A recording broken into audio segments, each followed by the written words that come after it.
Hello, good morning everyone.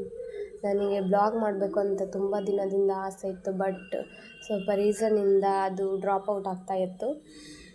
Daily blog ಮಾಡೋಕ್ಕಾಗುತ್ತೆ ಇಲ್ವೋ ಗೊತ್ತಿಲ್ಲ, ವೀಕ್ಲಿ 1 ಟೈಮ್ ಆದರೂ ಮಾಡಬೇಕು ಅನ್ನೋ ಆಸೆ ಇದೆ.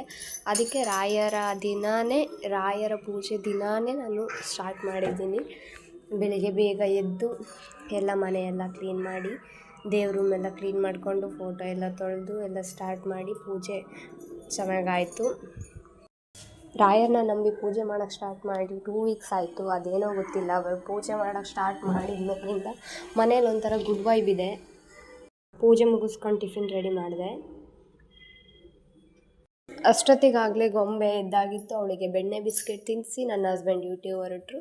ಅವರಿಗೆ ಬಾಯ್ ಮಾಡಿ ಬಂದ್ವಿ. ಮಕ್ಕಳು ಗೊತ್ತಲ್ಲ, ಒಂದು ಕೆಲಸನೂ ಮಾಡೋಕ್ಕೆ ಬಿಡಲ್ಲ. ಅವಳಿಗೆ ಕಾರ್ಟೂನ್ ಹಾಕ್ಕೊಟ್ಟು ನಾನು ನನ್ನ ಕೆಲಸನ ಸ್ಟಾರ್ಟ್ ಮಾಡಿದೆ. ನಾವು ವೀಕ್ಲಿ 1 ಟೈಮ್ ಥರ್ಸ್ಡೇ ರಾಘವೇಂದ್ರ ಸ್ವಾಮಿ ಟೆಂಪಲ್ಗೆ ಹೋಗ್ತೀವಿ. ಹರ್ಷ ಸ್ವಲ್ಪ ಬೇಗ ಬಂದರು. ಅವ್ರು ಬರೋಕ್ಕೂ ಮುಂಚೆ ನಾನು ಗೊಂಬೆ ರೆಡಿಯಾಗಿದ್ವಿ. ಮತ್ತು 3 ಜನ ಹೋದ್ವಿ. ಆಟೋಗೆ ವೆಯ್ಟ್ ಮಾಡಿದ್ವಿ, ಆಟೋ ಸಿಕ್ತು. ಮತ್ತು ಹೊರಟ್ವಿ ಅಲ್ಲಿಂದ. ಮನೆಯಿಂದ ಟೆಂಪಲ್ಗೆ ಏನೊಂದು 5 ಮಿನಿಟ್ಸ್ ಅಷ್ಟೇ.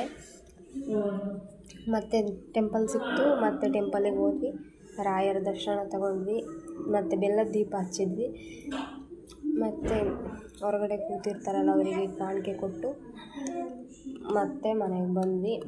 ಒಂದು ಫ್ರೆಶ್ ಆಗಿ ಕಾಫಿ ಕುಡಿದು ಇಲ್ಲಿಗೆ ಲಾಗ್ನ ಎಂಡ್ ಮಾಡ್ತಾಯಿದ್ದೀನಿ. ಕಮೆಂಟ್ ಮಾಡಿ, ಶೇರ್ ಮಾಡಿ, ಲೈಕ್ ಮಾಡಿ. ಸಿಗುವ ಮತ್ತೆ.